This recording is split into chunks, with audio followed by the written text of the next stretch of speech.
So hi guys, எல்லோரும் எப்படி இருக்கீங்க? லாஸ்ட் வீடியோ எண்டில் வந்து சைலன்சர் மாட்டுறதில் ஒரு சின்ன சிக்கல்னு சொல்லி தான் முடிச்சிருந்தேன். அது என்ன சிக்கல்னு சொல்லி இந்த வீடியோவில் நான் சொல்கிறேன். ஆனால் சிக்கல் சரி பண்ணியாச்சு. அதோட நம்ம அல்ப ஆசையான எக்ஸாஸ்ட் மாட்டின பிறகு சிக்னலில் போய் நின்றோம்னா நம்மளை யாராவது திரும்பி பார்க்குறாங்களான்னு சொல்லிட்டு பார்ப்போம், டெஸ்ட் பண்ணி பார்ப்போம். அதுதான் இந்த வீடியோ ஃபுல்லாமே. ஸோ என்ன சிக்கல்னு சொல்லிட்டு நான் எக்ஸ்பிளைன் பண்ணியிருக்கேன், பாருங்கள் ஃபுல்லாக. ஆக்சுவலாக நான் என்ன பண்ணிட்டேன்னா, இந்த ரிங்குக்கும் சரிசமமாக இருந்துச்சு. என்ன காரணம்னு பார்த்தீங்கன்னா, இந்த மாதிரி ஏதோ தெர்மல் சீலிங் மாதிரி போட்டிருக்காங்க ஜிடியில். இப்போ வர ஜிடியில் போட்டிருக்காங்களா, முன்னாடி இருக்க ஜிடியில் இருக்கா என்னன்றது எனக்கு தெரியல. ஸோ இது ரெண்டும் எனக்கு கன்ஃபியூஸ் ஆகிடுச்சு. ஸோ இதுக்குள்ளே வந்து இந்த சீலிங் இது ரிங்கு போயிருமோ அப்படின்ற ஒரு நினப்பில் என்ன பண்ணிட்டேன்னா, லைட்டாக இதை பெண்ட் பண்ணிட்டேன். அதனால தான் இங்கே ஒரே ஸ்க்ராட்சாக இருக்க மாதிரி இருக்குது. பெண்ட் பண்ணியும் ட்ரை பண்ணேன், மாட்ட முடியலை. என்ன அப்படி இப்படின்னு கடைசிக்கு என்னடான்னு பார்த்தா, நானும் நெட்டில் அதுவும் சர்ச் பண்ணி பார்த்தேன். இந்த மாதிரி இந்த சீலிங்கை வந்து அறுத்தால் தான் இந்த எக்ஸாஸ்டோட ரிங் உள்ளே உட்காருன்ற மாதிரி போட்டிருந்தாங்க. சரி ட்ரை பண்ணு பார்த்து பிளேடை வச்சு சும்மா அறுத்தேன். பார்த்தா அறுந்துருச்சு. அறுத்து முடித்ததுக்கப்புறம் இந்த பெண்டை வந்து இப்போ கொஞ்சம் நேரம் உட்காந்து மறுபடியும் நிமித்தி அந்த சைடு வந்து நான் எதுவுமே பண்ணல. ஒரு சைடே போகலன்றப்ப அடுத்த சைடு என்னடா பண்ணுறது அப்படின்றது மாதிரி சர்ச் பண்ணி பார்த்துட்டு தான் அதை பண்ணேன். அதனால டக்குன்னு ஒட்டிக்கிச்சு. இதுலேயும் அதே மாதிரி இதை உட்காந்து இது பண்ணிட்டு மறுபடியும் இந்த பெண்டை எடுத்துகிட்டு மறுபடியும் இப்போ ஃபிட் பண்ணுறேன். ஃபிட் ஆகிடுச்சு. ஸோ நீங்களும் வாங்குறீங்க அப்படின்னா அவசரப்பட்டு இந்த மாதிரி எதுவும் பண்ணிடாதீங்க. என்ன ஏதுன்னு செக் பண்ணிவிட்டு பண்ணுங்கள். அவ்வளோதான், எனக்கு கரெக்டாக ஃபிட் ஆகிடுச்சு. இனி நான் நட்டு போல்டை போட்டு மாட்டிக்க வேண்டிதான். ஸோ வந்து பார்த்திங்கன்னா, அந்த ஒரு தெர்மல் ஹீட்டு ரெசிஸ்டன்ஸ் மாதிரி சம்திங் கொடுத்துருந்தாங்க. இந்த இருக்குது. இதை வந்து கட் பண்ணுறதுனால என்ன நடக்குது என்ன எனக்கு தெரியல.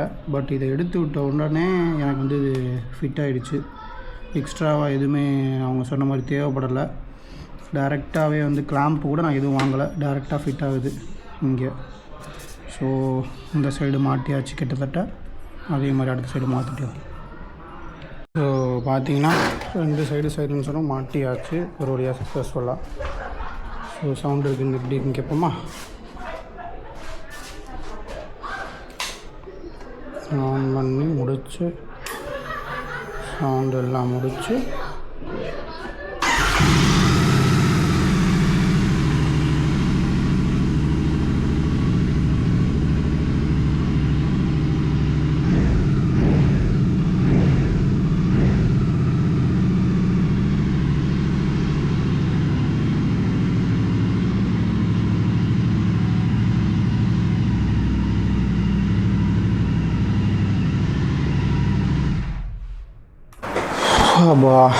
ஒரு வழியாக பெரிய போராட்டத்துக்கு அப்புறம் ரெண்டு சைடு எக்ஸாஸ்ட்டையும் மாற்றியாச்சு. வீட்டுக்குள்ளேயே கேட்குறனால சவுண்ட் ரொம்ப லவுடாக இருக்க மாதிரி இருக்குது. எனக்கு ரொம்ப பிடிச்சிருக்கு. இப்போ தெருவில் போகும்போதும் ரோட்டில் போகும்போதும் சிக்னலில் போய் நின்றோம்னாலும் இந்த சவுண்டை வச்சு யாராவது நம்ம வண்டியை திரும்பி பார்க்குறாங்களா அப்படின்னு சொல்லி ஒரு சின்ன வீடியோ எடுத்து பார்ப்போம். நம்மளை கிடையாது, நம்ம வண்டியை தான், நம்ம அல்பாசையும் அது தான். ஸோ ஸ்டே டியூன், என்ன நடக்குதுன்னு பார்ப்போம்.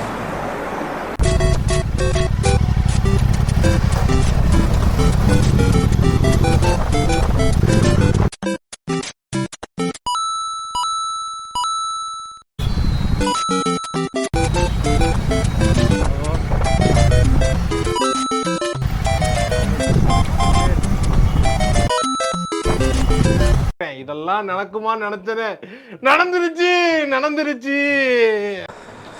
ஸோ ஒரு வழியாக காலையில் வேலைக்கு போகும்போது எக்ஸாஸ்ட் சவுண்டு வச்சு நம்மளை யாராவது ரோட்டில் சிக்னலெல்லாம் திரும்பி பார்க்குறாங்களான்னு ஒரு அல்பாசையில் பார்த்தோம். வீடியோ எடுத்து ஒருத்தர் ரெண்டு பேர் இல்லை, நிறையா பேர் திரும்பி பார்த்தாங்க. ரொம்ப சந்தோஷமாக இருந்துச்சு. நம்மளோட அல்பாசையும் நிறைவேறிடுச்சு. ஸோ இதே மாதிரி அடுத்து ஒரு வீடியோவில் நான் உங்களை சந்திக்கிறேன். இவ்வளோ நேரம் என்னோடய வீடியோவை பொறுமையாக பார்த்ததுக்கு நன்றி. Keep supporting.